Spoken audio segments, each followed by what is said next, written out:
Та өдөрт ердөө нэг аяг кофе авч өрөхгүй мөнгөөр эрүүл мэндэд хөрөнгө оруулалт хийх. Монгол улсад жилд нэг удаа бүтэн биеийн эрт төлрөл шинжилгээнд ороход ойролцоогоор 1 сая орчим төгрөгийн үнэтэй болж байгаа. Энийг өдөртөө ваагаад үзэх юм бол өдөрт ердөө 2800 төгрөг гэсэн.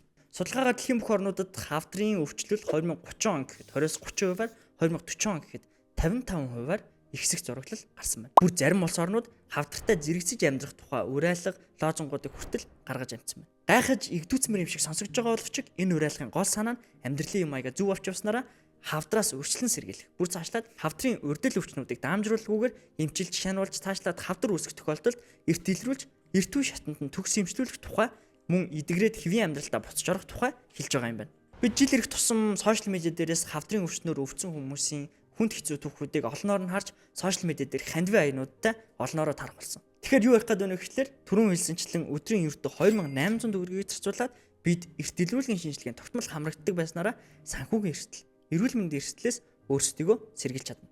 Жишээлх юм бол манай өнөөдрийн бичлэгийн хамтрагчаар хиймэл оюуны технологийн дэвшлиг эмч нарын ур ухаан туршлагатай хослуулан ажилладаг нураа төв ажиллаж байгаа бөгөөд хэрвээ та урьдчилан сэргийлэх үзлэг хийлгэхээр сонирхож байгаа юм бол энэхүү төвийг зориод үйлчлүүлээрэй. Ноорог тайван байлаа.